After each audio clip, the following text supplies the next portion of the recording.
여러분 안녕하십니까. 이루어진다 라이브 김대홍입니다. 한미 관세 협상 시한이 이제 닷새 앞으로 다가왔습니다. 이번 주 미국 워싱턴에서는 한미 재무 외무장관이 각각 만나 막판 협상을 이어갈 것으로 보입니다. 또 그동안 금기로 여겼던 농산물 분야까지도 우리 정부는 협상 품목에 넣었습니다. 협상 타결을 위한 보육지책으로 보입니다. 하지만 아직도 넘어야 할 산이 많아 보입니다. 오늘 이루어진다는 라이브에서는 국내 외교, 통상 분야 최고 전문가들과 함께 우리의 대응 전략을 다각도로 분석해 보겠습니다. 먼저 저희가 준비한 영상 보시고 대담 이어가겠습니다.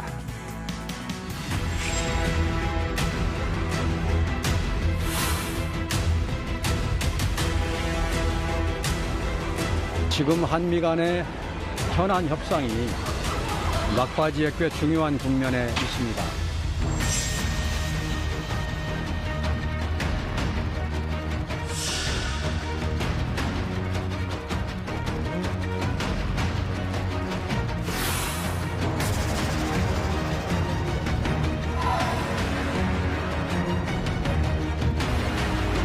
그 규모, 내용에 대해서는 저희도 분석을 하고 있는데 조금 더 분석과 평가가 필요한 내용입니다.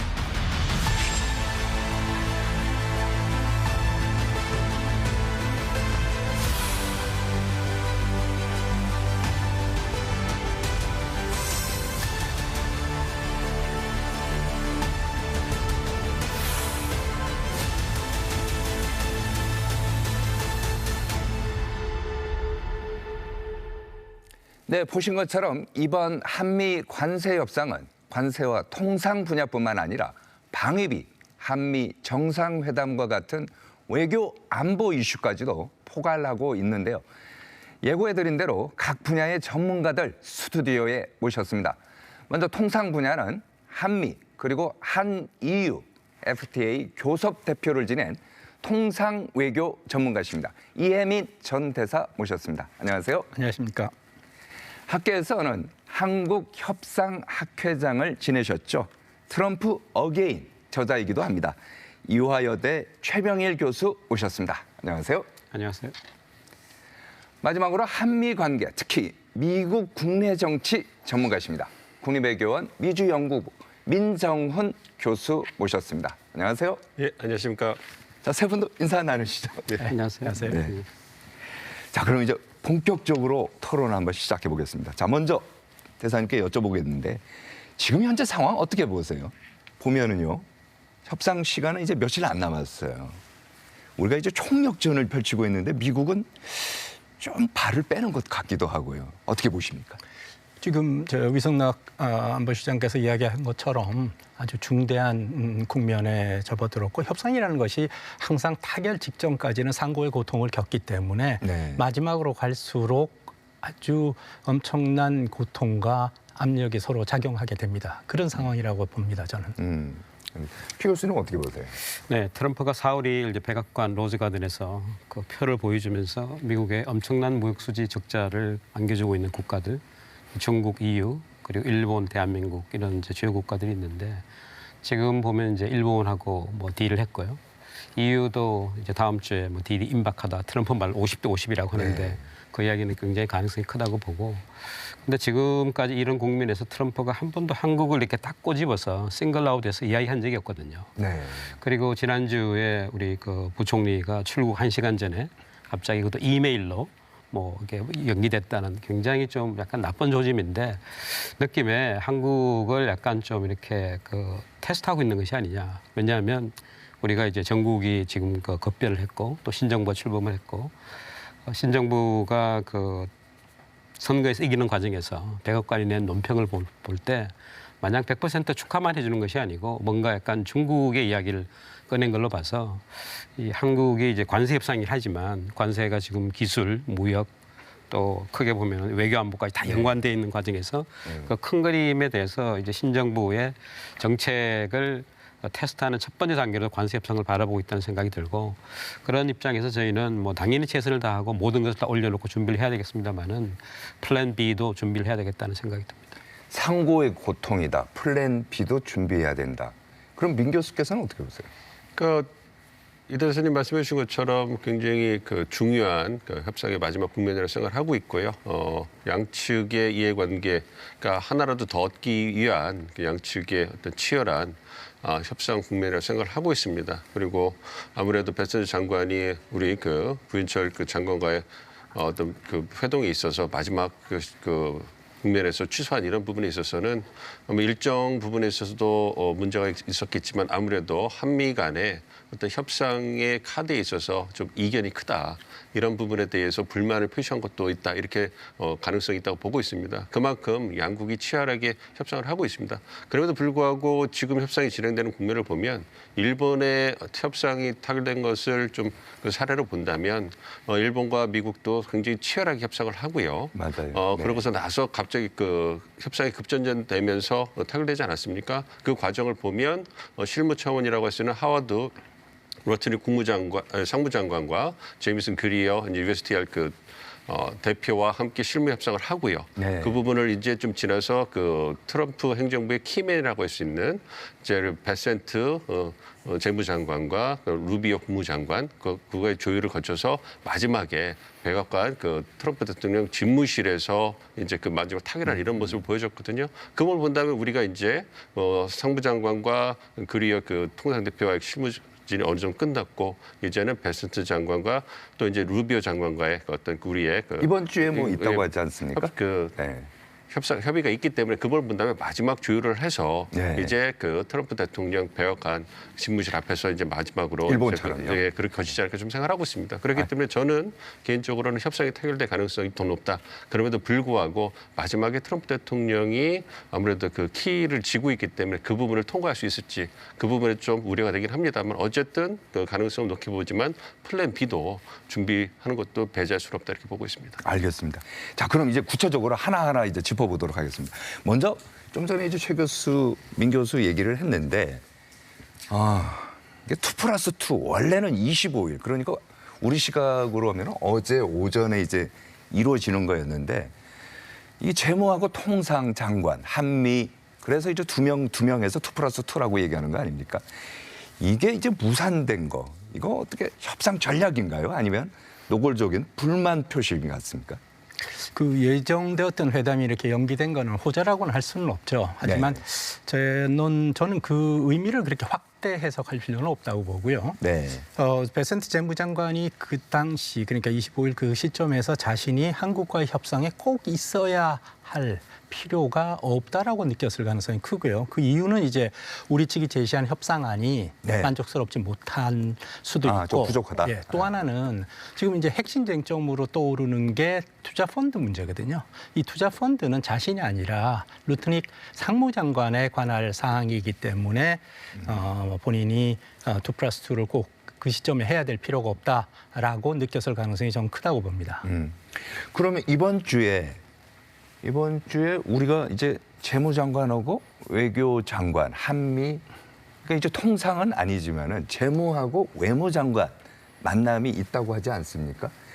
자, 이게 이렇게 되면은 시한이 얼마 남지는 않았습니다만은 8월 1일까지 타결 가능성 어떻게 전망하세요?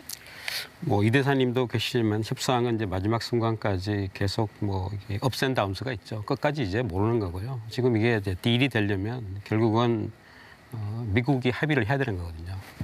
미국하고 이제 많은 협상을 해야 되는 국가들 가운데 중국만 빼고는 사실 4월 2일 날 말도 안 되는 상호 관세를 들고 나왔을 때 대부분 협상을 하겠다는 자세를 보였어요. 그런데 협상의 키를 쥐고 있는 미국이 협상 시한 일반적으로 정하고 또 이제 90일이 끝나고 나서는 또 8월 뭐 초까지 정하는 이런 식의 이제 네. 계속 서한을 보내잖아요. 그렇죠. 그럼 그 서한에 대해서 답변을 보냈다는 국가를 저 듣지 못했습니다. 사실 이제 대한민국이 제대로 협상을 한다고 생각을 하면 트럼프 서한이 왔을 때 그 서한에 보면은 이제 25% 관세를 통보를 하면서 또 날짜를 정하면서 이거는 품목별 관세하고 관계가 없다고 했는데 우리는 지금 FTL 체계란 국가거든요. 지구상의 그 가장 제조업이 강력한 국가 가운데 미국과 FTL 체계는 최초의 국가고 또 자동차 시장을 열어젖힌 국가이고 미국이 중요하게 생각하는 픽업 트럭 관세를 우리가 장기간에 걸쳐서 우리 이 대사님 등등 협상팀이 그걸 이제 무관세와 협상을 했는데 트럼프 일기 때 뒤로 물리는 약속을 했지만 지금 트럼프가 상호관세 등등 품목별 관세 나오면서 한 번도 한국에 대해서 FTA를 체결한 국가라는 이야기조차 하지 않고 있다는 것은 뭔가 우리가 첫 단추를 굉장히 잘못 꼈다. 그런 생각이 들고 그런 상황에서 지금 이제 재무 외교 다 총출동하는데 네. 다시 한번 그 협상이 지금 국익 중심의 실용 외교를 한다고 이야기하는 것은 협상 시한에 연연하지 않고 우리의 국익을 확보하겠다. 우리의 국익을 확보하겠다는 것은 지금 이제 우리 경제 성장이 내려간 상태에서 무역이 경제 성장의 거의 90%를 지금 점령하는 상태이기 때문에 우리로서는 미국의 관세를 이제 0으로 만드는 것이 목표고 일본하고는 갖게 되는 것을 더 뛰어넘어야 되거든요.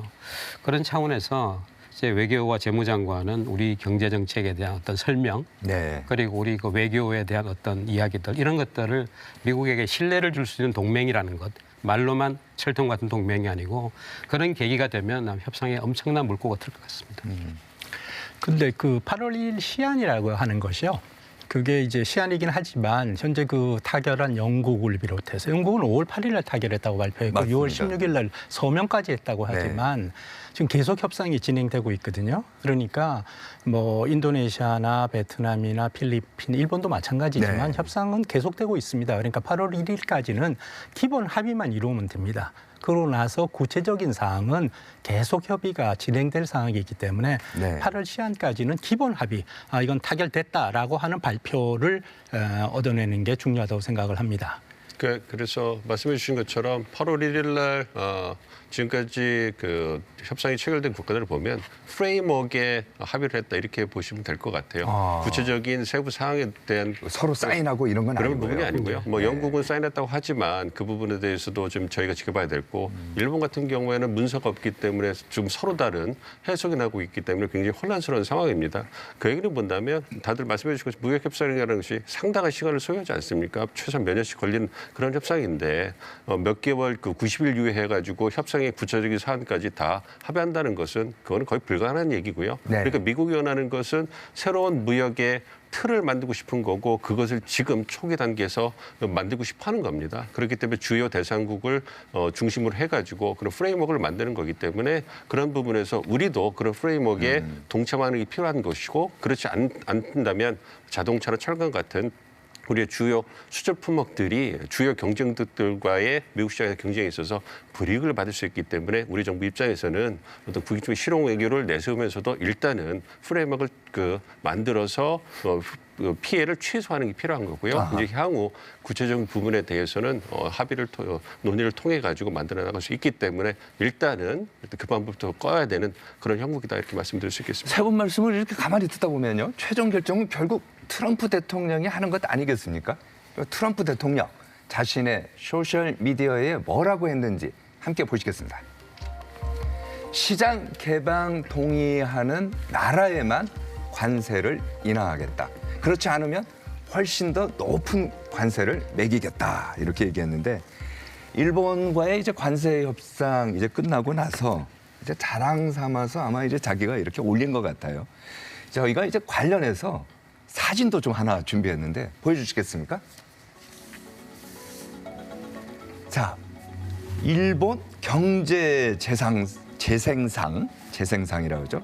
일본 협상 대표인데 트럼프 대통령과 이제 관세 협상을 하고 있습니다. 이제 오른쪽에 보면요, 하워드 러트닉 미국 상무장관 앉아 있고 스콧 베센트 미국 재무장관, 그다음에 마코 루비오 이제 미국 국무장관도 이제 나란히 앉아갖고 트럼프 대통령 앞에서 이제 설명을 해요. 여기서 이제 아카자와 료시에이 일본 재생상이죠. 재생상은 뭔가를 이제 막 설명하는 겁니다. 이제 이런 자기 사정을 얘기하고. 자, 저는 이런 사진이 좀 생소해요. 협상할 때 뭐 이 대사님께서는 뭐 여러 번 이제 한미 FTA, 한 EU FTA도 이제 직접 진두지휘를 하셨는데 저거 어떻게 보세요? 이런 경우는 극히 예외적인 상황입니다. 특히 그리고 대통령과 장관이 협상을 한다는 건 있을 수가 없고요. 그다음에 앵커분께서 일본을 잘 아시니까 아시겠지만 일본의 경우 이런 협상을 할 때 새로운 안을 제시하면 항상 답이 관계부처랑 협의하겠다. 그게 그렇죠. 최선의 합니다. 심지어 총리의 경우에도 이거 좋다라고 할 수가 없거든요. 근데 이번에서 보면 좋다고 하고 끝을 냈어요. 네. 그러니까 조금 이상해요. 저거는 좀 이상하다고 봐야 되고 특히 이제 제가 볼 때는 4천에서 5천 올리는 거는 이미 합의가 되었던 상황이고 그 과정에서 더 500억 불이 더 추가된 네. 즉석에서는 그렇게 된 것 같고 하니까 어쩔 수 없죠. 저게 경제부처나 재무성의 동의 없이 경제재정성이 좋다라고 할 수 있는 상황이 아니거든요. 그렇죠. 그래서 저건 조금 이상하다고 보고요. 두 번째는 정상이 이렇게 통상 경제협정에 개입하기가 힘든 게 워낙 기술적인 사항이 많습니다.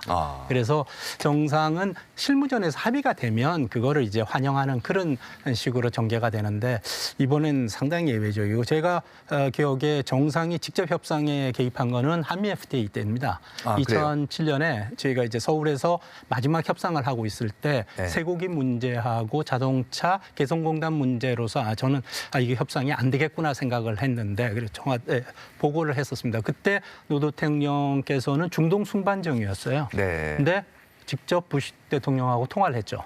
그래서 쇠고기 문제는 내가 책임지고 적당한 방법으로 적당한 시기에 개방하겠다. 그러니 한미 FTA 협상에서는 제외하자라고 했고 부시 대통령이 그것을 수락을 했습니다. 그래서 한미 FTA 할 때 쇠고기 위생 조건은 빠져버렸습니다. 관세만 있었고요. 그렇게 정상이 관여한 적은 있지만 이렇게 세부 사항을 들고 그것도 합의 사항을 고쳐가면서 하는 것은 상당히 예외적인 그런 상황입니다. 네. 지금 이제 이 대사님이 잘 얘기를 했습니다만 저희가 또 준비한 사진 하나 더 보여주시겠습니까? 바로 저 사진을 이제 대사께서 이제 얘기를 하신 것 같아요. 보면은 트럼프 대통령 앞에 이제 문서가 있는데 제목이 일본의 미국 투자.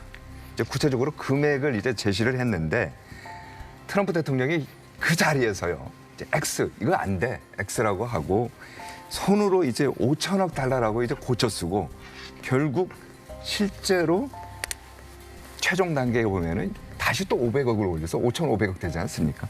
이거는 어떻게 보세요? 이 사진은요? 저는 이렇게 봐야 된다고 생각합니다. 지금까지 이제 대사님 말씀하시는 거는 이제 기존의 올드 노멀, 지금 벌어지고 있는 뉴 노멀이다. 왜냐하면 트럼프 자신이 관세 정책의 지휘자이고 설계자이잖아요. 그러니까 스스로 이제 본인이 전 세계 정상들한테 보낸 편지도 자기 SNS에 공개할 정도로 자기가 다 하는 거거든요. 그리고 이제 일본 같은 경우에는 국내 정치가 굉장히 큰 역할을 했다. 왜냐하면 일본의 이제 협상 대표는 아마 정권을 위임받았을 겁니다. 일본 정치가 지금 앞에 있는 선거에서 자민당이 참패를 하지 않았습니까? 그리고 나서 지금 퇴진의 압박을 받고 온 일본 총리로서는 그의 2인자인 이제 그 수석 대표가 가서 협상을 아마 매듭 짓고 오라고 상당한 정도의 재량권을 받았다는 생각이 들고 그럼에도 불구하고 지금 이제 나오는 것이 정확한 협의가 아니고 선언만 있었기 때문에 지금 나오는 이야기를 보면 백악관에서는 저거를 굉장히 이제 크게 홍보를 하고 있어요. 백악관 홈페이지에 들어가면은 일찌감치 보지 못했던 무역 투자 협의가 있었고 미국의 역대 어떤 대통령도 하지 못했던 걸 했고 거기 결정적인 것이 미국의 힘으로 밀어붙이면 우리는 이길 수 있다. 이야기가 나오는데 아마 그런 장면을 보이기 위해서 국내용으로 소비하기 위해서 그 지금 이례적인 사진을 공개를 한 것 같습니다. 그런데 이런 것들이 이제는 우리가 앞으로 자주 보게 될 것 같습니다. 자, 그렇다면요. 일본이 우리보다 이제 먼저 타결했기 때문에 어쩌면 우리의 협상의 가늠자라고 할까요? 그리고 가이드라인이 될 수도 있을 것 같은데 일본의 협상을 타산지석 삼아서 우리의 국익을 높일 방법은 없는지 이거 자세히 한번 좀 알아보도록 하겠습니다. 먼저 일본의 미국 투자 5,500억 달러, 우리 돈으로 환산을 하면 약 750조 원, 어마어마한 돈인데 이 언론 보도를 보면 양국 간에 미묘한 입장차가 있는 것 같아요. 미국은요, 이 돈이 원하는 분야에 쓰이고 이익의 90% 이거 이제 미국이 가져간다 이렇게 주장을 하고 있는데 일본은 아니다. 정부계 금융기관의 출자, 대출 등을 말하는 것이다. 실제 정부 지출이 아니다. 이거는 이제 민간 기업이 대미 투자할 때 지원하는 거다. 좀 애매하긴 한데 먼저 민 교수님, 이거 어떻게 보세요? 이 부분에 5,500억 달러라는 그 수치는 정해진 것 같고요. 그것이 이제 어떠한 시기에 어떠한 방법으로 그것이 이제 활용될 것인가에 대해서는 아주 구체적인 내용이 없다는 걸 보여주는 거죠. 그러니까 미국 입장에서는 5,500억 달러가 이제 일본에서 명확하게 이제 조만간 지급할 돈이고 그 부분은 이제 시드머니라고 얘기를 하잖아요. 그래서 그거는 분명히 선수금 입장이고 지급이 될 거고 네. 90%는 미국 국민들에게 돌아갈 거다 이렇게 주장을 하고 있지만 일본 입장에서는 그것이 아니다. 5,500억 달러에는 합의를 했지만 이것은 일본의 금융기관들이 이제 출자하고 대출해주고 투자해주고 이런 부분들을 상한선을 제시한 것이지 그것이 특정한 시기, 그다음에 방법 그런 부분에 대해서는 논의된 부분이 없고 명시된 부분이 없기 때문에 이 부분에 대해서는 이제 좀 상황을 보면서 이제 하도록 하겠다 이런 부분인 거거든요. 그러니까 완전히 입장이 다른 것이죠. 그러니까 통상적인 그 무역협정과는 통상협정 완전히 다른 것이고요. 트럼프 대통령이 원하는 것은 국내 정치로 홍보할 수 있는 숫자이기 때문에 단순하고 명확한 걸 원하기 때문에 그 부분에서 합의를 한 거고 그렇게 해서 협의가 끝났기 때문에 벌어지는 해프닝이라고 생각을 하고 있습니다. 근데 이러한 논란은 앞으로도 계속 진행이 될 거라고 생각을 하고 있고요. 이제 그 부분에 대해서는 이제 실무 차원에서 하나하나 만들어갈 부분이 있기 때문에 결국 이 얘기는 미국과의 지금 관세 협의는 끝난 것이 아니고 1단계를 이제 넘어가는 것이다. 이렇게 볼 수 있다. 협상을 할 때 보면 저런 경우가 있습니까? 많습니다. 한미 FTA의 경우가 4월 2일 날 2007년 4월 2일 날 저희가 협상 타결했다 그러고 양측 그 통상장관이 기자회견까지 했지만 나중에 보니까 15개가 넘는 쟁점이 해결이 안 됐어요. 그래서 저희가 한 달 동안 전화로 그걸 다 마무리한 적이 있습니다. 그렇게 되는데 이번에 같은 경우에 또 주의해야 될 게요. 지금 영국하고 5월 8일 날 기본 합의했고 6월 16일 날 G7 정상회담에서 서명했다고 이렇게 사진까지 찍었지 않습니까? 협상 전문이 발표되지 않았고 그때 발표된 거는 미국의 행정명령입니다. 행정명령이 됐고 그리고 5월 8일 날 영국과의 합의 내용을 보면 이 합의는 법적으로 기속력이 없는 합의다라고 써 있습니다. 그래요? 기속력이 없는 합의라고 돼 있고 분쟁 해결 절차가 없습니다. 근데 이거는 다른 나라와도 똑같을 거거든요. 근데 그 이유는 뭐냐면 이게 법적으로 기속력이 없다라고 하는 점은 나중에 해석에 문제가 생길 때 미국이 해석하겠다는 겁니다. 그러니까 지금 기본 합의가 되고 나면 협정이 만들어질 거고 협정이 서명되더라도 해석은 미국이 하기 때문에 앞으로도 넘어야 할 산은 엄청나게 많습니다. 그래서 루트닉 베센트 재무장관이 그랬죠. 일본이 이거 합의를 지키는지는 분기별로 검토하겠다. 네. 그 이야기는 뭐냐면 지들이 해석하겠다는 거거든요. 그리고 지금 일본하고 합의 내용에 보면 이게 5,500불이라고 하지만 이게 언제까지 기간도 없거든요. 내용도 의견이 다르고 그다음에 이게 목표냐 상한선이냐 아니냐 하는 것도 있고 해서 굉장히 논란이 계속될 겁니다. 앞으로도 이게 끝난 게 아닌 그런 상황입니다. 네, 저는 일본 입장에서는 이제 어음 주고 현찰을 받았다고 생각을 합니다. 어음을 주고 현찰을 받았다. 왜냐하면 어음은 이거 부도내도 되는 거거든요. 트럼프 3년 반 이후에 뭐 이제 어느 정도까지 하다가 트럼프 때까지만 어떻게 버티겠다 이런 뭐 얘기인가요? 이제 그런 계산도 있는 것 같고요. 지금 나오는 논란에도 불구하고 제가 유심히 보는 것은 백악관 발표에 5,500을 어디에다 우선적으로 투자하겠냐고 5개 분야를 꼽았다는 데 저는 이제 굉장히 주목을 하는데 이게 다 미국이 필요하는 거예요. 반도체, 의약품, 핵심 광물. 이게 미국이 이제 그 미중 간의 패권 경쟁을 하면서 특히 이제 중국 중심의 공급망을 미국으로 다시 이제 옮기는 과정에서 이런 것들이 정말 필요하지 않습니까? 그러면 이제 미국의 혼자 힘으로 안 되기 때문에 딱 필요한 국가가 2개 있는데 첫 번째가 한국, 두 번째 일본인데 일본으로 하여금 반도체, 의약품, 핵심 광물 그리고 조선, 에너지까지 5개 분야를 거기가 이제 거명했다는 것은 네. 우리도 이 대목을 굉장히 주의 깊게 봐야 될 것 같고 사실 우리가 하려고 하는 것도 이런 분야거든요. 그러면 일본하고 한국이 미국의 제조업 생태계를 다시 복원하는데 그리고 트럼프가 계속 이야기하는 제조업 르네상스를 만드는데 이 투자 펀드가 역할을 할 수 있는 그것은 그러니까 명분을 주고 우리는 관세를 내리는 실익을 갖고 오는 것인데 그런 면에서 미국은 한국과 일본의 경쟁을 이용한다고 보고 있고요. 이런 여러 가지 논란은 뭐 이제 시기 문제 그리고 이행 문제는 논란거리가 되지만 기본적인 정신은 계속 갈 것 같습니다. 알겠습니다. 자, 그러면요. 이렇게 해서 일본이 얻은 게 뭐가 있는지 저희가 이제 그래픽으로 하나 만들어 봤어요. 보여주시겠습니까? 자, 미일 관세 협상 결과 상호 관세율은 처음에 이제 제시했던 것보다 25%에서 협상안이 이제 15%로 낮춰졌고요. 자동차 품목 관세율은 제시했던 것보다 이제 2.5% 추가 요게 제시를 했는데 합의된 거는 12.5% 이제 많이 낮춰진 거예요. 절반으로 내려갔죠. 예, 절반으로 낮춰졌다. 자, 이렇게 되면은 어떻게 보십니까? 일본이 좀 나름대로 성과를 얻었다고 볼 수 있을까요?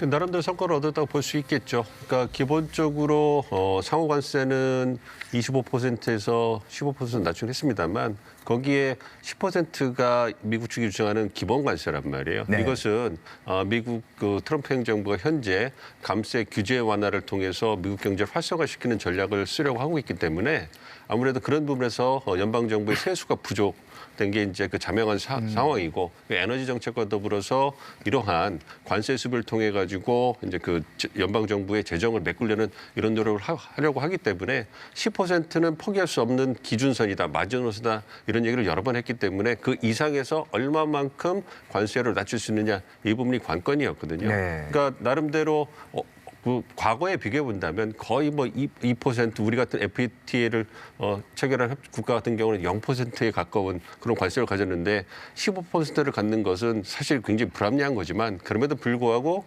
미국의 입장을 고려해 본다면 5%, 10% 플러스 5%로 일본이 막은 것은 상당히 잘한 것이다. 그걸 위해서 5,500억 달러라는 대미 투자 그 액수가 큰 역할을 했다고 생각하고요. 무엇보다 일본이 그 관심을 가진 곳은 아무래도 그 대미 투자의 거의 70, 80%를 차지하는 자동차 품목별 관세거든요. 그 부분에서 15% 이게 품목별 관세가 굉장히 타기 어려웠기 때문에 미국과 일본 간의 협상이 난항을 겪었다 이렇게 또 말씀을 드릴 수가 있는데요. 네. 미국 입장에서는 자동차, 철강, 알루미늄이 어떤 미국 재계 산업의 어떤 그 사활을 걸 수 있는 그 재계 국내 재계의 청원을 통해 가지고 하소연을 통해 가지고 부과한 것이기 때문에 이걸 낮추기 위해서는 상당한 정책 명분이 필요한 상황이었거든요. 그럼에도 불구하고 일본이 이제 그 쌀과 자동차 시장을 개방한다. 그래서 미국 자동차 업계에게도 뭔가 활로를 만들어주겠다 하는 그러한 명분을 통해 가지고 낮춘 거거든요. 15%까지.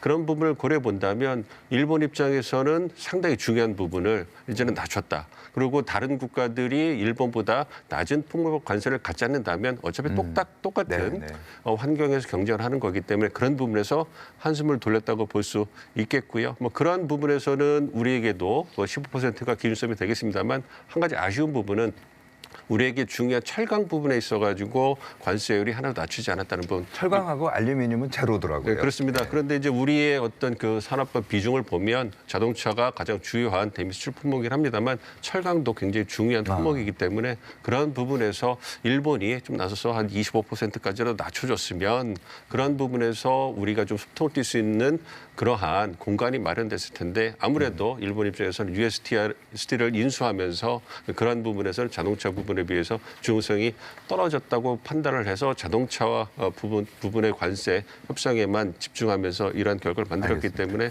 철강 부분은 우리에게 어떤 새로운 과제가 아닌가 이렇게 생각하고 있습니다. 협상이라는 게 보면은 뭐 100% 이길 수는 없잖아요. 줄 건 주고 또 받을 건 받아야 되는 거 아닙니까? 어떻게 보십니까? 일본 네, 협상은 5대5를 만드는 게 최대의 목표입니다. 5대5예요? 주고받아가지고 균형을 이루어야 그래야만 균형이 이루어져야 이게 이행이 됩니다. 이행이 되고 지속 가능한 거거든요. 그래서 근데 이번에 일본이 한 것 중에서 저희가 이제 트럼프 관세를 세 가지로 봐야 된다. 펜타닐 관세라 그래가지고 그거는 이제 마약이나 이민에 관련 중국 캐나다, 멕시코의 정책을 바꾸겠다는 게 네. 하나 목표예요. 두 번째가 232조, 62년 통상법 232조에 따른 품목별 관세가 있습니다. 그게 자동차, 철강, 알루미늄이 되고 품목별로요? 품목별. 그거는 제조업 그거를 미국으로 가져오겠다는 목표를 가지고 있는 관세입니다. 세 번째가 상호 관세입니다. 상호 관세가 두 가지가 하나가 기본 관세 10%고 그다음에 개별 국가별 상호 관세가 있습니다. 이거는 개별 국가별 상호 관세는 협상력입니다. 이걸 가지고 다른 나라의 시장을 열겠다는 목표를 가지고 있는 거고 기본 관세는 지금 민 교수 말씀하신 것처럼 미국의 세수를 늘리겠다는 목표를 가지고 있습니다. 그러니까 10%는 그래서 가져가죠. 그런데 미국이 이때까지 협상할 때 보면 폭무별 관세는 협상 대상이 아니다라고 그런 겁니다. 개별 상호 관세만 협상이라고 했는데 네. 이번에 일본이 한 걸 보면 자동차 폭무별 상호 관세를 반으로 떨어뜨리거든요. 그건 굉장히 중요한 합의입니다. 그렇기 때문에 한국도 요구를 할 수가 있고 EU도 당연히 요구를 하게 되는 그런 상황이 된 겁니다. 그래서 이게 근데 이제 우리한테 이제 미치는 영향은 지금 철강 이야기도 하셨지만 철강 알루미늄은 6월 4일 날 트럼프가 50%까지 올렸습니다. 근데 영국에 대해서는 25%를 계속 지금 적용하고 있거든요. 그러니까 한국은 철강 알루미늄은 미국의 제4위 수출국입니다. 그러니까 그것만큼 중요합니다. 그래서 이 영국처럼 25%를 가져올 수 있을지 그거 하나 문제고 두 번째 자동차가 우리는 한미 FTA를 했기 때문에 기존 적용되는 관세가 0%였습니다. 그렇죠. 거기에 25%가 해서 25%가 적용되고 있었고 일본은 미국의 기존 관세 2.5%에 25%에 27.5%가 적용되고 있었는데 그게 낮춰졌거든요. 15% 낮춰졌는데 우리가 15%를 그냥 낮추면 사실은 이게 12.5%가 돼야 맞는 상황입니다. 그래서 우리 협상단한테는 그것을 어떻게 관찰해야 될지가 더 어려운 과제가 됐습니다. 알겠습니다. 자, 그러면 실제로 마무리한 각국들의 성적표도 한번 저희가 조사를 해봤는데요. 보여주십시오. 자, 미국 무역협정 타결 국가 상호 관세율 합의 내용을 보면 베트남 같은 경우는 46%에서 20%로 크게 낮췄고요. 영국은 뭐 마찬가지고요. 인도네시아 32%에서 19%, 일본은 좀 전에 말씀하신 것처럼 25%에서 15%, 필리핀 같은 경우에는 20%에서 19%로 그러니까 1%포인트 정도밖에 이제 낮춰주지 않았는데 자 그렇다면 우리는 어느 정도 해야 되는 거예요? 최소한 일본 정도는 해야 되지 않겠습니까?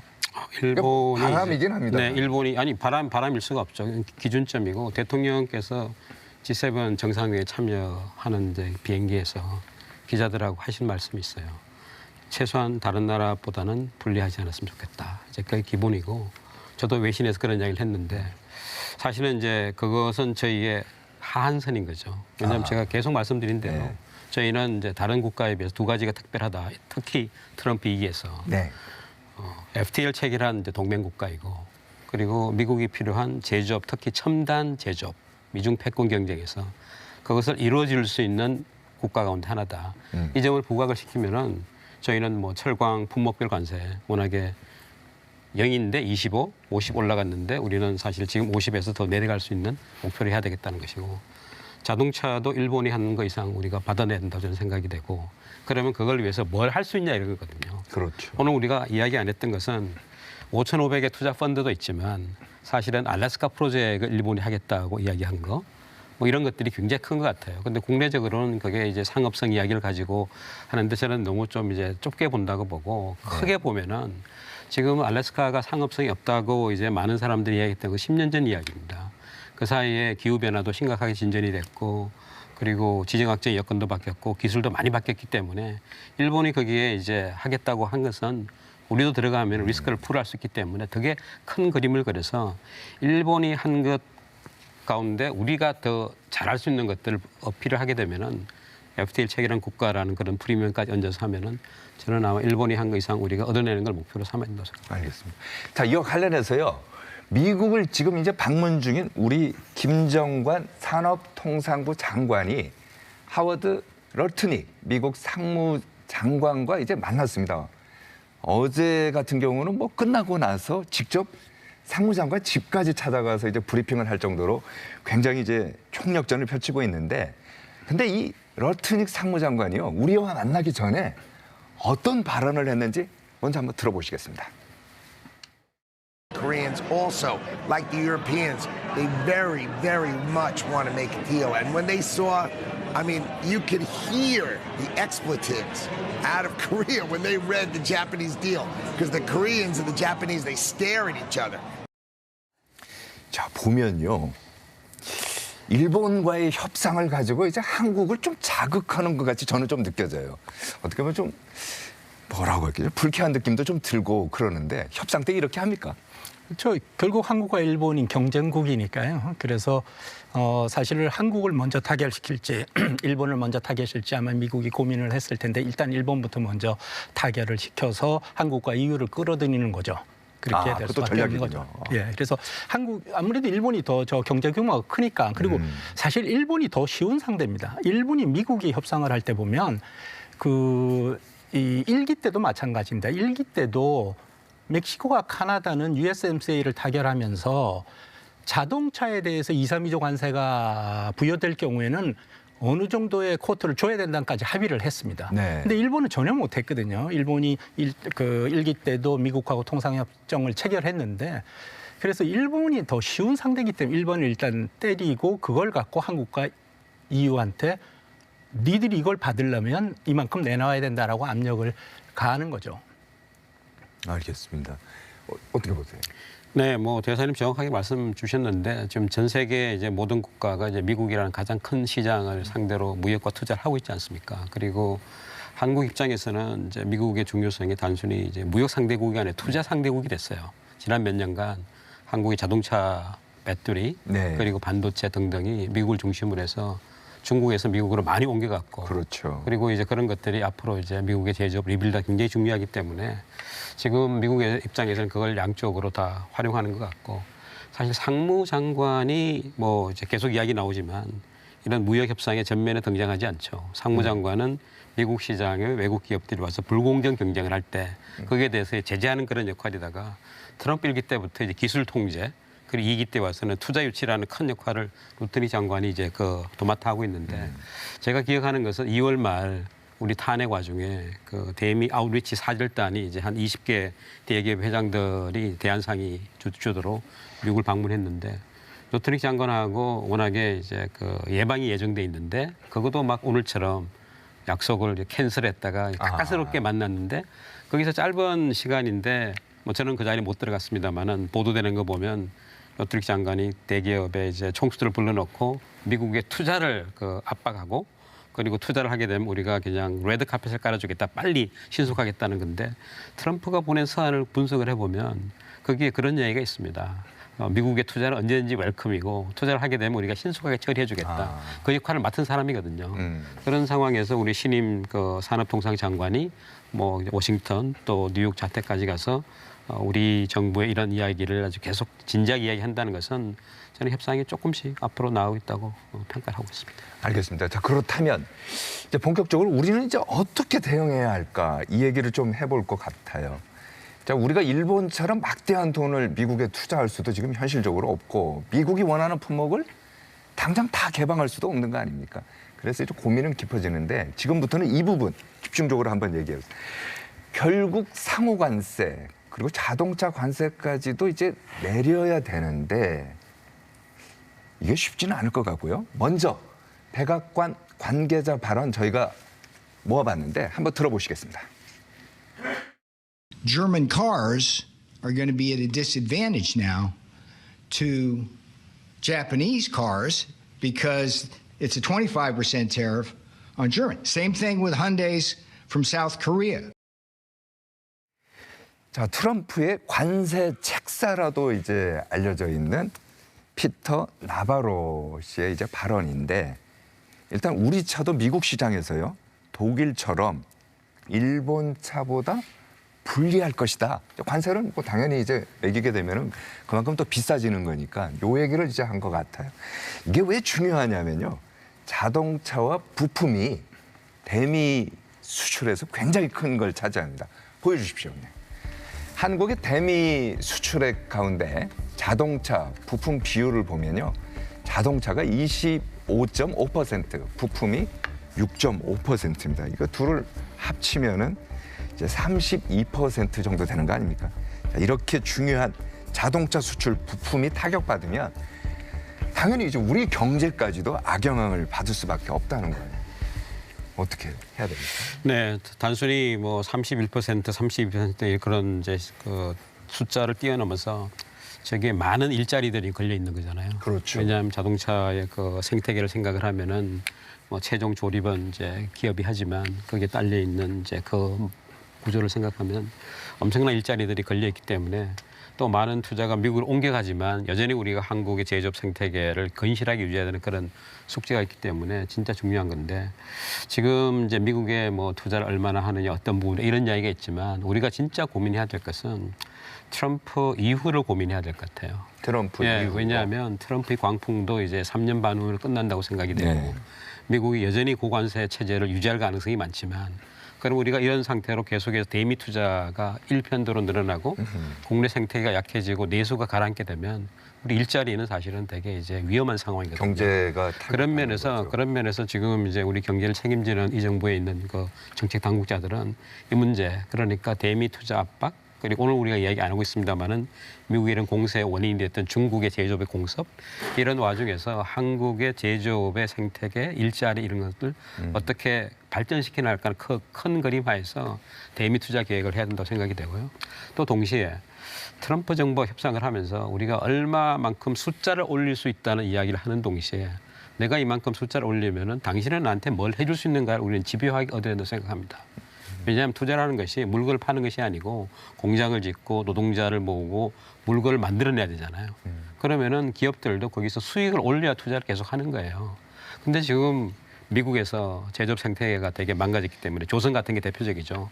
우리가 미국이 조선을 건조를 하려고 해도 일꾼들을 못 구하기 때문에 이런 상황이라서 거기에 대해서는 이건 미국이 풀어줄 숙제거든요. 네. 이런 부분들을 우리 협상가들이 집요하게 파고들으면은 우리는 뭐 뭔가 이 제조업의 위기 그리고 통상 압박을 한국 경제가 다시 이제 리빌드하는 그런 계기로 그리고 지금 이 정부가 뭐 이제 진짜 성장을 보여준다고 하잖아요. 그런 것들이 이번 계기를 통해서 만들 수 있는 그림을 그렸으면 좋겠습니다. 이렇게 품목별로 보면요.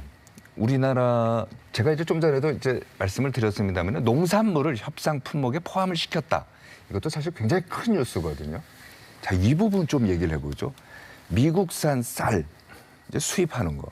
일본같이 우리가 할 수도 없다고 하더라고요. 좀 우리 같은 경우는 개별 국가마다 이렇게 쿼터량을 정해놓기 때문에 뭐 추가로 수입량을 늘릴 수는 없을 것 같고 어떻게 해야 돼요? 쌀은요? 그러니까 저희가 지금 WTO 협상, 우루과이 라운드 협상이죠. 우루과이 라운드 협상에서 쌀 관세와 예외를 인정을 받으면서 채소 시장 접근이라는 그런 형식으로 의무 수입량이 정해졌습니다. 근데 우리는 그거를 20년간 유지를 했어요. 95년부터 2015년까지 유지를 하면서 지금 전체 우리 생산량이 거의 10%가 넘는 40만 8천 톤을 의무 수입하고 있습니다. 네. 근데 이거는 쌀 수출국이 그렇게 많지가 않습니다. 전 세계적으로 볼 때. 5나라하고 합의를 했거든요. 2015년 저희가 이제 관세화로 들어가면서 관세화 들어가니까 이제 관세율을 어떻게 정하느냐. 513%로 정하면서 그때 합의에 참여했던 나라가 미국과 중국과 베트남, 태국, 그다음에 호주입니다. 이 5나라밖에 없기 때문에 결국 그 나라하고 협상을 해서 조정을 할 수가 있습니다. 그리고 기본적으로 개별 국가 쿼터 외에 글로벌 쿼터가 한 2만 톤이 있긴 합니다. 근데 저희가 지금 말씀드린 대로 의무 수입량이 40만 8천 톤이기 때문에 이걸 더 늘리는 거는 국내적으로 굉장히 어려울 겁니다. 그래서 저는 이 쌀 문제가 미국의 경우도 그러니까 쌀이 인디카와 자포니카가 있지 않습니까? 그렇죠. 두 종류가 있죠. 미국은 거의 인디카예요. 자포니카를 생산하는 주가 몇 개 없고 해서 미국이 이 자포니카 쌀을 전체적으로 수출할 수 있는 양의 한계가 있거든요. 근데 일본이 지금 받았단 말이에요. 우루과이 라운드 할 때도 마찬가지였습니다. 우루과이 라운드 할 때 일본이 4 내지 8%로 합의를 해가지고 우리가 1에서 4%까지로 그렇게 낮춰서 협상을 할 수가 있었거든요. 그래서 쌀에 대해서 이거는 미국이 우리의 민감성을 잘 알고 있습니다. 그래서 이게 협상 카드가 아닌가. 왜냐하면 이 쌀을 공격하면요. 저희가 모든 문제에서 거의 항복을 해야 되는 그런 상황입니다. 쌀을 지키기 위해서. 그래서 이 문제는 좀 전체적으로 좀 더 면밀한 검토가 필요하다고 생각을 합니다. 소고기는 어떻게 해야 돼요? 쇠고기는 아시다시피 2008년에 합의를 30개월로 한 거는 쇠고기 시장을 개방을 했다 그러다가 촛불 그때는 광우병 문제였거든요. 지금 광우병에 대해서 이야기하지 않거든요. 그리고 어느 나라도 원령 제한을 하고 있지 않습니다. 그러면 이 원령 제한을 저희가 왜 해야 되느냐를 잠깐만요. 원령이라고 하는 게 30개월 네. 이상 된 소고기도 그러니까 소고기도 이제 수입을 해라 하는 건데요. 이렇게 그 당시 2008년 협상 당시에는 광우병의 문제가 있었지만 지금 광우병 우려가 없거든요. 그리고 이거는 어느 나라도 일본도 다 풀었고 호주도 지금 미국에서 쇠고기를 수입한다고 했기 때문에 이것이 실질적으로 우리한테 영향을 미치는지를 면밀하게 검토를 해야 됩니다. 무조건 안 된다고 하면 네. 이게 협상용으로 다른 거를 양보해야 되는, 솔직히 상업적으로 의미가 없는 것을 지키기 위해서 네. 중요한 거를 양보하는 그런 사태가 벌어질 수가 있거든요. 그래서 좀 더 이것에 대해서 제가 객관적으로 검토할 필요가 있다고 생각을 합니다. 저 30개월 이상 미국산 소고기 수입 어떻게 보세요? 대사님 정확하게 말씀하신 대로 지금 미국 소고기를 수입하는 이제 국가 가운데 30개월 이상 제한하는 국가 없고요. 우리가 지금 미국 소고기 수입이 전체 소고기 수입 가운데 가장 이제 많은, 그러니까 국민들 입장에서는 2008년에 광우병 그런 것이 언제 있었는지 할 정도로 사라졌단 말이에요.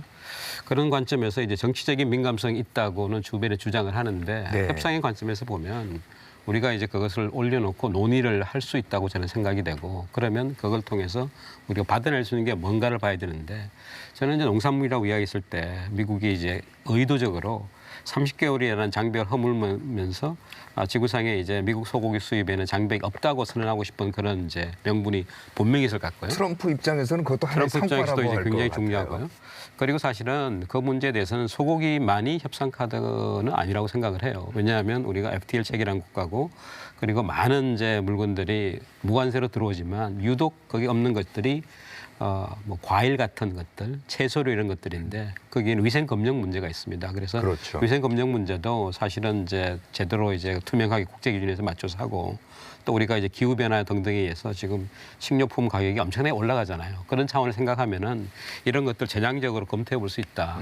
그리고 이야기가 나온 김에 협상이라는 것은 상대가 도저히 내놓을 수 없는 것을 거론하는 것은 의도가 있는 거거든요. 쌀 같은 경우는 대사님 정확하게 말씀하셨고, 그러면 우리도 미국 입장에서 가장 도저히 내놓을 수 없는 그런 것들 찾아내면 되는 거예요. 그래서 올려놓고 마지막 순간까지 이제 주고받기, 덧셈과 뺄셈을 하는 것이 협상이기 때문에, 그런 면에서 이제 우리 협상이 지금 처음에는 레드라인을 그었다가 그 이야기를 지금 대통령이 한다는 것은 협상이 이제 그 다음 단계에 아까 속도를 내고 있다고 이렇게 평가를 합니다. 알겠습니다.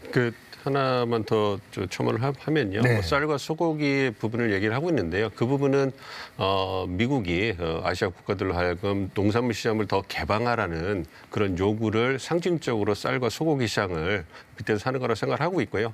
일본이 쌀과 그 소고기 그리고 뭐 자동차 부분에서 일부 시장을 개방한다고 이제 결정을 했지 않았습니까? 근데 그 부분이 꼭 우리가 쌀과 소고기를 개방해야 된다 이렇게 받아들일 필요는 없다 이렇게 생각을 하고 있습니다. 그러니까 미국과 일본이 그 어떤 무역의 농산물 시장에 있어서의 어떤 이해관계가 있고요. 우리도 또 다른 이해관계가 있지 않겠습니까? 두 분 말씀해 주신 것처럼 쌀과 소고기가 갖고 있는 어떤 정치적 상징성이나 명분이 있다면 그 부분도 미국도 잘 인지하고 있을 것이고, 미국 입장에서 본다면 이 농산물 수출이라는 것이 국내 정치로 본다면 트럼프 대통령의 공화당의 정책 기반이 되는 중서부 이런 그 농업 주들의 어떤 이해관계가 걸린 부분이거든요. 핵심 지지층들이기 때문에 그걸 고려해 본다면 쌀과 소고기 이외에도 옥수수라든지 콩, 대두 이런 부분은 굉장히 중요한 미국의 정치적 기반, 그분들이 마가라고 하는 그런 그 지지층, 공화당 지지층들이 갖고 계시는 특성이거든요. 그러니까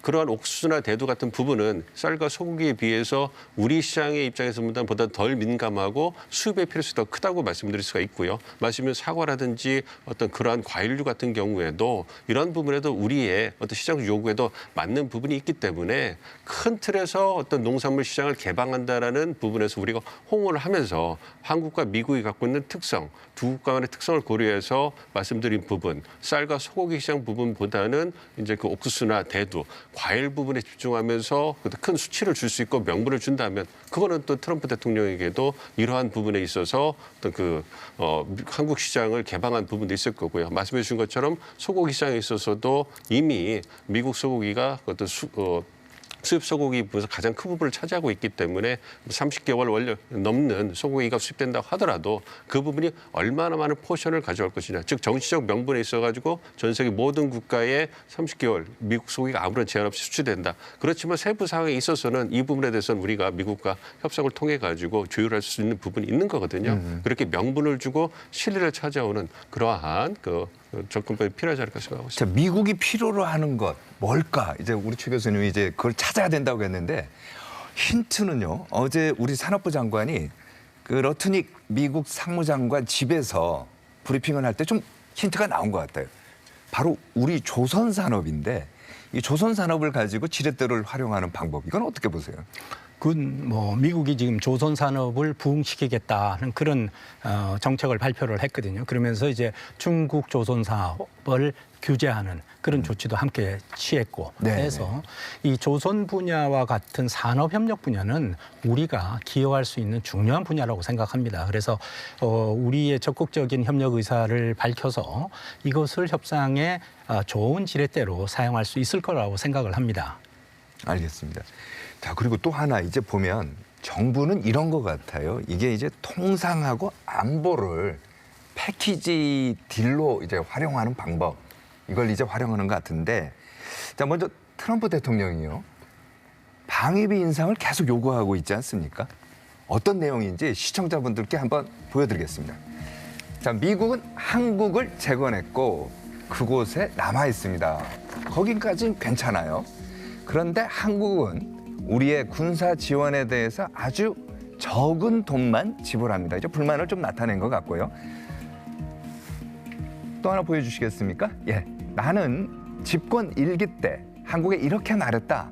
당신들은 우리에게 매년 100억 달러, 우리 돈으로 약 13조 8천억 원을 지불해야 합니다. 100억 달러를 지불하라고. 이거 사실 지금 방위비의 한 9배라고 하더라고요. 이거 좀 무리인 것 같긴 합니다만 방위비 인상 부분 이거에 대해서는 어떻게 생각하세요? 네, 그거는 이제 트럼프 행정부가 나토 회원국들에 대해서도 국방비를 GDP의 5%로 올리라라고 하고 있는 것과 같은 맥락에서 볼 수 있다고 생각을 합니다. 지금 나토 회원국이 전체적으로 이제 3.5%, 향후 10년간 3.5% 하고 나머지 1.5%는 방위에 필요한 인프라 등에 대해서 투자하는 것으로 합의를 했기 때문에 그런 관점에서 우리에게 대해서도 같은 요구를 하고 있는 것이라고 저는 보고 있습니다. 최 교수님께서는 좀 전에 이제 제가 쓰신 책 트럼프 어게인이라는 거에서 거기도 보면은 이 부분도 나오는 것 같던데요. 어떻게 해야 돼요? 제가 이제 그 책에도 이야기했지만 트럼프에 대한 연구가 필요한 것은 지금 트럼프가 던지고 있는 뭐 방위비 그리고 통상 문제 또 이민에 대한 굉장히 부정적인 태도 이게 어느 순간 갑자기 나타난 것이 아니고 오랜 사업가를 하면서 특히 1987년 40대 초반일 때 미국의 주요 일간지에 낸 그의 광고에서 이미 시작이 됐다. 그때 굳어진 세계관이 정치로 오면서 이제 마가 운동을 대변을 되고 있는데 기본적으로 이제 트럼프와 그 주변에 있는 사람들의 생각은 이제는 미국이 압도적인 패권 국가가 아니고 추격을 당하고 있는 패권 국가고 격차가 줄어지는 상황에서 뭐 미국 혼자 그냥 지킬 수도 있는데 굳이 동맹하고 이렇게 해야 되느냐는 회의론이 지금 미국 내에서 많이 나오고 있고 민 교수가 더 잘 아시겠습니다만은 그리고 이제 이 가운데 중국만이 우리의 최종적인 상대이기 때문에 모든 여력을 중국에 집중을 하자.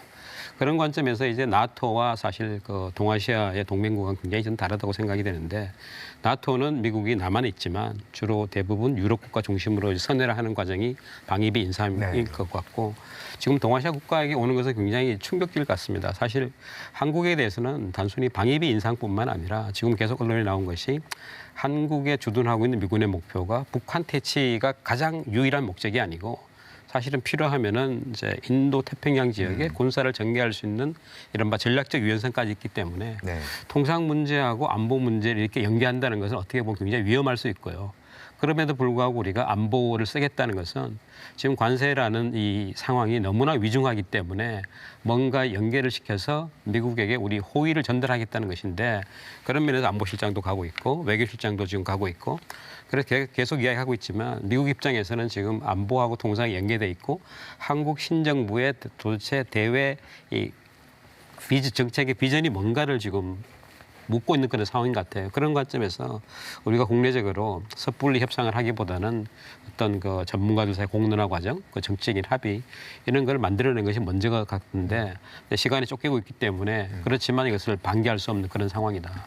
예, 민 교수님.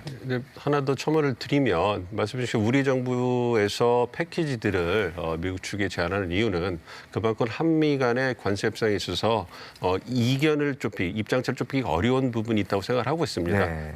최 교수님 말씀해 주신 것처럼 통상 협의를 외교안보 부문과 함께 진행하는 것은 우리로서도 분명히 어떤 위험 요소가 있거든요. 네. 그럼에도 불구하고 이제 외교안보 부분, 안보 부분을 패키지로 얘기를 하는 것은 그만큼 한국이 미국에 대해서 갖고 있는 전략적 중요성을 부각시키면서 우리에게 우호적인 협상 결과를 얻기 위한 부분이고요. 좀 더 자세히 들어가 보면 방위 분담금에 대해서는 우리 정부도 늘려준다, 재협상 이런 부분을 얘기를 하고 있지 않습니다. 이미 바이든 행정부 말기에 제12차 SMAB 협정이 끝나서 2026부터 2030년까지 협상 결과가 나왔고 우리 국회의 비준을 받은 상황입니다. 그렇기 때문에 우리 정부 입장에서는 그 부분을 준수한다는 입장을 갖고 있고요.